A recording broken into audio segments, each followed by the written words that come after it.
কিন্তু এই বাংলাদেশের মতো সংখ্যাগরিষ্ঠ যে মুসলিম দেশগুলো আছে, যেগুলোতে মুসলমান তো সংখ্যাগরিষ্ঠ বটে, কিন্তু দীর্ঘকাল ধরে ইসলামের শাসন না থাকতে সেকুলারিজম, ধর্মনিরপেক্ষতাবাদ রন্ধে রন্ধে ঢুকে গেছে।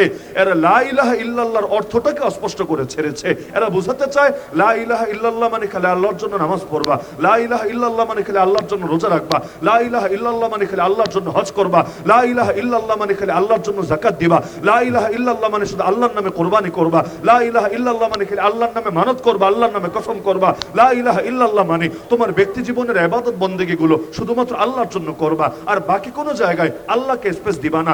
আল্লাহকে রাজনীতিতে স্পেস দেওয়া যাবে না, কারণ আল্লাহকে স্পেস যদি দাও তাহলে ঈশ্বরের অনুসারীরা কি বলবে, ভগবানের অনুসারীরা কি বলবে, দেবদেবের অনুসারীরা কি বলবে। তো যাতে করে ওরা ক্ষিপ্ত না হয়, এজন্য ঈশ্বরকেও স্পেস দিবা না, ভগবানকেও স্পেস দিবা না, দেবদেবীকেও স্পেস দিবা না, আল্লাহকেও স্পেস দিবা না। তো আল্লাহকে যদি স্পেস না দেয়, রাজনীতি চলবে কি দিয়ে? বলে দিবে স্পষ্ট ভাবে, রাজনীতি আল্লাহর দেওয়া বিধান দিয়ে চলবে না, রাজনীতি চলবে মানুষের দেওয়া বিধান দিয়ে। তার মানে আল্লাহর জায়গায় মানুষকে প্রতিস্থাপিত করা হচ্ছে যে আল্লাহ তুমি মসজিদে সীমাবদ্ধ থাকো, আল্লাহ তুমি মাদ্রাসায় সীমাবদ্ধ থাকো, আল্লাহ তুমি মাহফিল খানকার মার্কাজে সীমাবদ্ধ থাকো। রাজনীতি চলবে মানুষের বানানো আদর্শ দিয়ে, অর্থনীতি চলবে সুদের ভিত্তিতে, পুঁজিবাদের ভিত্তিতে, মানুষের বানানো আদর্শ দিয়ে, আইন কানুন চলবে কোরআন দিয়ে না, সুন্নাহ দিয়ে না, সেটাও মানুষের বানানো আদর্শ দিয়ে। বিচার আচার চলবে মানুষের বানানো আদর্শ দিয়ে, আইন কানুন চলবে মানুষের বানানো আদর্শ দিয়ে, সংবিধান লেখা হবে মানুষের বানানো আদর্শ দিয়ে, সভ্যতা সংস্কৃতি চলবে মানুষের বানানো আদর্শ দিয়ে, বিনোদন হবে সেটাও মানুষের বানানো আদর্শ দিয়ে, এমনকি ফ্যামিলি ল চলবে সেটাও মানুষের বানানো আদর্শ দিয়ে।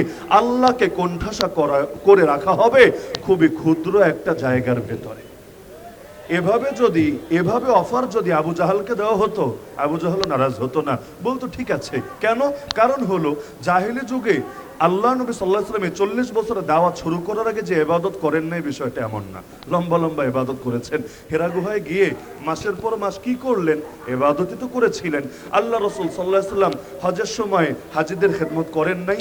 আল্লাহ রাসূল সাল্লাল্লাহু আলাইহি ওয়াসাল্লাম বিভিন্ন সময়ে সামাজিক সেবামূলক সংগঠন হিলফুল ফজল, এই যে হিলফুল ফজলে কাজ করেছিলেন, এটাও তো নবুয়ত প্রকাশিত হওয়ার আগে। তাহলে আল্লাহ রাসূল আগে নামাজও পড়েছেন, রোজাও রেখেছেন, দান সদকাও করেছেন, হাজীদেরও খেদমত করেছেন, হাজীদেরও পানি পান করিয়েছেন। এমনকি আমার আগের আলোচক তো ঘটনা শোনাচ্ছিলেন, ওই যে হাজরে আসওয়াদ নিয়ে দ্বন্দ্ব লেগেছিল, আল্লাহ রাসূল সেই দ্বন্দ্বের সমাধানও করেছিলেন। এগুলোর কারণে কেউ তার উপর ক্ষিপ্ত হয় নাই। যদি নামাজের কারণে ক্ষিপ্ত হতো, আল্লাহ রাসূল যখন হেরা গুহায় গিয়ে নবীর উপর অ্যাটাক করে দিত, কই তখন তো মারলো না। তাহলে 40 বছর পর্যন্ত ইবাদতের জন্য কেউ মারলো না, কেউ ধরলো না, কারণ ইবাদত ওরাও করতো, ল্যাংটা হয়ে হজ করতো, ল্যাংটা হয়ে করুক আর কাপড় পরে করুক, হজ তো করতো। আরে ওরাও নামাজ পড়তো, যদিও কখনো সেজদা আল্লাহরে দিত আর কখনো দেবদেবীরে দিত, ওরাও দান সদকা করতো। যদিও দান সদকা করার ক্ষেত্রেও অনেক সময় তারা শিরিক করে ফেলতো, বিভিন্ন ভুল নীতি প্রয়োগ করতো। তার মানে মূল ঝামেলা ছিল নামাজে না, মূল ঝামেলা ছিল রোজায় না, মূল ঝামেলা ছিল হজে না, মূল ঝামেলা ছিল লা ইলাহা ইল্লাল্লাহ তাওহীদে। অর্থাৎ সব ক্ষেত্রে আল্লাহর একত্ব স্বীকার করার মাঝে ওরাও আল্লাহরে অস্বীকার করতো না, ওরা মানতো আল্লাহকে। নাস্তিক ছিল না, নাস্তিক শাহবাগে থাকতে পারে, নাস্তিক ঢাবিতে থাকতে পারে, নাস্তিক খুলনায় থাকতে পারে, কিন্তু আবু জাহাল আবু লাহাব নাস্তিক ছিল না, বরঞ্চ তাদের কথা কোরআনে আছে, ওয়ালা ইন সাআলতাহুম মান খালাকাস সামাওয়াতি ওয়াল আরদ ওয়া সাখখারাশ শামসা ওয়াল কমার লা ইয়াকুলুন্না আল্লাহ। হে নবী, আপনি যদি ওদেরকে জিজ্ঞাসা করেন আসমান জমিন কে সৃষ্টি করেছে, চাঁদ সূর্য কে পরিচালনা করে, মুশরিক হয়েও জবাব দিবে আল্লাহ করে। তা আল্লাহই যদি করে, ইবাদত আল্লাহর কর না, এটা আর পারবে না। তার মানে আল্লাহর অস্তিত্বকে স্বীকার করে, কিন্তু সব জায়গায় আল্লাহর সামনে নিজেকে সঁপে দিতে পারে না। ইসলাম মানে কি? ইসলাম মানে আত্মসমর্পণ করা। মুসলিম কাকে বলে? মুসলিম তাকেই বলে যে আত্মসমর্পণ করেছে আল্লাহর সামনে। তাহলে এই বাংলাদেশের মধ্যেও ইসলাম কায়েমের প্রতি সবচাইতে বড় বাধা কোথায়? আরে সবচাইতে বড় বাধা এখানে, এই জাতির অধিকাংশ মানুষ আজও রাজি না আল্লাহর সামনে নিজেদেরকে সঁপে দিতে।